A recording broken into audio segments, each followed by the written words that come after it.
ನನ್ನೂ ನೋಡಕ್ ಬಂದಿದ್ದೀರಾ? ನಾನೇನು ಸಿನಿಮಾ ಆಕ್ಟರ್ ಏನಲ್ಲ.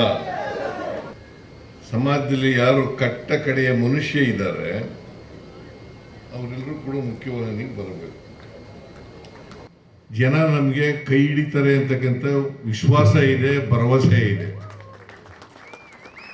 2028ಕ್ಕೂ ಕೂಡ ನಾವೇ ಅಧಿಕಾರಕ್ಕೆ ಬರ್ತೀವಿ. ನೀವೆಲ್ಲ ಕಂಬಳ ನೋಡ್ಲಿಕ್ಕೆ ಬಹಳ ಆತರದಿಂದ ಕಾಯ್ತಾ ಇದ್ದೀರಿ ಅಲ್ವಾ? ನೀವೆಲ್ಲ ಕಂಬಳ ನೋಡಕ್ತಾನೆ ಬಂದಿರೋದು.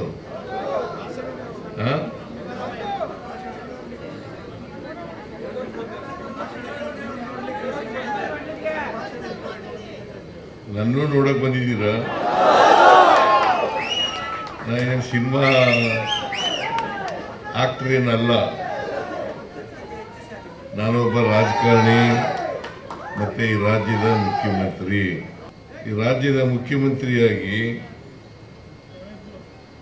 ಸಮಾಜವನ್ನ ಬದಲಾವಣೆ ಮಾಡಲಿಕ್ಕೆ ಪ್ರಾಮಾಣಿಕ ಪ್ರಯತ್ನವನ್ನ ಮಾಡ್ತಾ ಇದ್ದೇನೆ.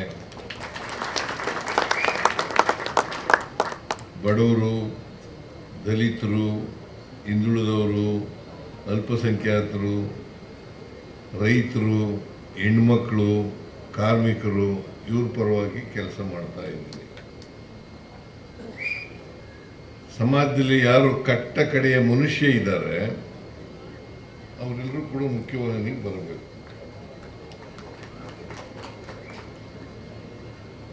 ಅದನ್ನೇ ಮಹಾತ್ಮ ಗಾಂಧೀಜಿಯವರು ಸರ್ವೋದಯ ಅಂತ್ಯೋದಯ ಅಂತ ಕರೀತಾ ಇದ್ದಾರೆ. ಅಂತ್ಯ ಉದಯ ಆಗಬೇಕು. ಯಾರು ನಿಶಕ್ತ ಜನ ಇದ್ದಾರೆ, ದುರ್ಬಲ ವರ್ಗದ ಜನ ಇದ್ದಾರೆ, ಅವ್ರಿಗೆ ಶಕ್ತಿ ತುಂಬತಕ್ಕಂಥ ಕೆಲಸ, ಅವರಿಗೆ ಸ್ವಾವಲಂಬನೆಯನ್ನು ನೀಡ್ತಕ್ಕಂಥ ಕೆಲಸ ಆಗಬೇಕು. ಇದು ನಮ್ಮ ಸರ್ಕಾರದ ಗುರಿ. ಅದಕ್ಕೋಸ್ಕರನೇ 5 ಗ್ಯಾರಂಟಿ ಯೋಜನೆಗಳನ್ನು ಮಾಡಿದ್ದು. ಉದ್ದೇಶ ಏನಪ್ಪ ಅಂತಂದ್ರೆ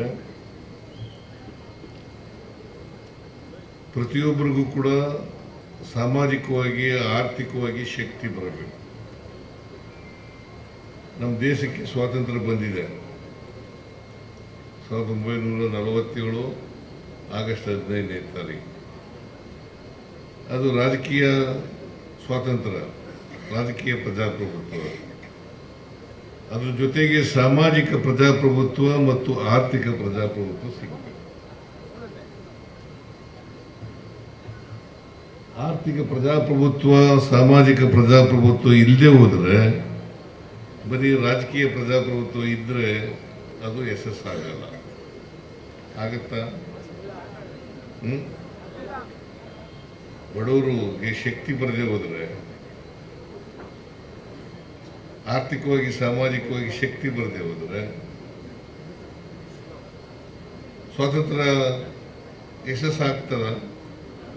ಅದಾಗದೇ ಇಲ್ಲ. ಅದಕ್ಕೋಸ್ಕರ ನಾವು ಮೊದಲನೇ ಸಾರಿ ಮುಖ್ಯಮಂತ್ರಿ ಆಗಿರುವಾಗ, ನಮ್ಮ ಸರ್ಕಾರ ಇದ್ದಾಗ, 2ನೇ ಸಾರಿ ಮುಖ್ಯಮಂತ್ರಿ ಆಗಿರುವಾಗ ನಾವು ಸಮಾಜದಲ್ಲಿ ಯಾರು ಅವಕಾಶಗಳಿಂದ ವಂಚಿತರಾಗಿದ್ದಾರೆ ಆ ವರ್ಗದ ಜನರಿಗೆ ಶಕ್ತಿ ತುಂಬತಕ್ಕಂಥ ಕೆಲಸವನ್ನು ಮಾಡ್ತೀವಿ. ಆ ಶಕ್ತಿ ತುಂಬತಕ್ಕಂಥ ಕೆಲಸ ಕಳೆದ 83ರಿಂದ 88ರವರೆಗೆ ಮಾಡಿದ್ದು, ಮತ್ತೆ 2023ರಿಂದ ಇಲ್ಲಿವರೆಗೂ ಮಾಡ್ತಾ ಇದ್ದೀವಿ, ಮುಂದೇನೂ ಕೂಡ ಮಾಡ್ತೀವಿ.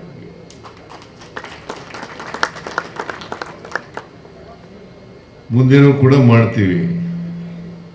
ಜನ ನಮಗೆ ಕೈ ಹಿಡಿತಾರೆ ಅಂತಕ್ಕಂಥ ವಿಶ್ವಾಸ ಇದೆ, ಭರವಸೆ ಇದೆ. 2028ಕ್ಕೂ ಕೂಡ ನಾವೇ ಅಧಿಕಾರಕ್ಕೆ ಬರ್ತೀವಿ.